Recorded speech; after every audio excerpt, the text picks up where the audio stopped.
नेपाल में 24 घंटे के अंदर प्रदर्शनकारियों ने सरकार को पलटकर रख दिया।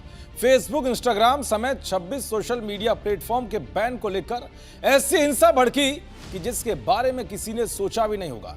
नेपाल में प्रदर्शनकारियों ने जिस तरह से बवाल मचाया, उसकी कई खौफनाक तस्वीरें सामने आई। इस पूरे घटनाक्रम की स्टोरी एक छोटी सी रिपोर्ट के जरिए आपको बताऊंगा कि नेपाल में क्या क्या हुआ। आपको बताऊंगा कि कुछ ही घंटों में नेपाल में कैसे तख्ता पलट हो गया और इस पूरे आंदोलन के पीछे किस मास्टरमाइंड का हाथ रहा है कि भारत विरोधी केपी ओली को इस्तीफा देकर भागना पड़ा।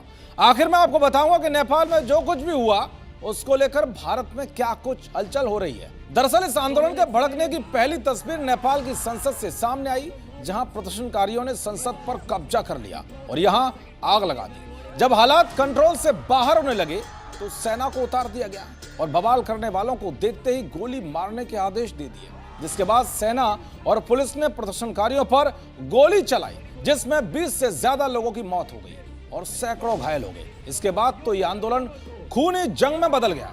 प्रदर्शनकारियों ने चुन चुनकर नेताओं और मंत्रियों को निशाना बनाना शुरू कर दिया, जिसके चलते नेपाल के 10 से ज्यादा मंत्रियों ने इस्तीफा दे दिया और घर छोड़कर जान बचाने के लिए भागने लगे। हालात इतने बेकाबू हो गए कि प्रदर्शनकारियों ने पीएम पद से इस्तीफा देने वाले केपी ओली, नेपाल के गृह मंत्री, डिप्टी पीएम और राष्ट्रपति समेत नेपाल के मंत्रियों के घरों को फूंक डाला।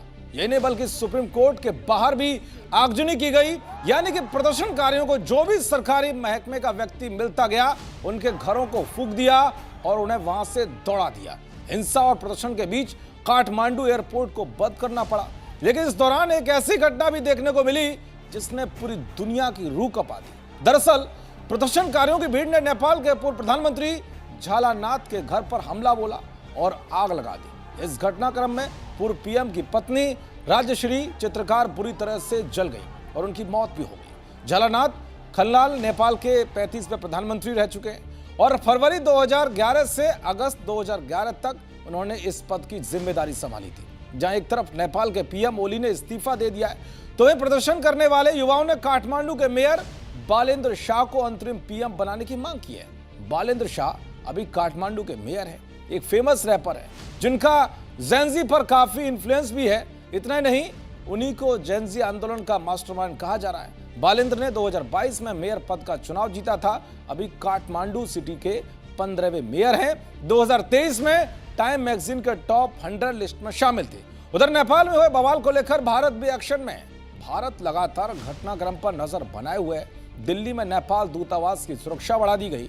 नेपाल में हिंसा और अशांति को देखते हुए भारतीय विदेश मंत्रालय ने भारतीय नागरिकों के लिए एडवाइजरी जारी की है।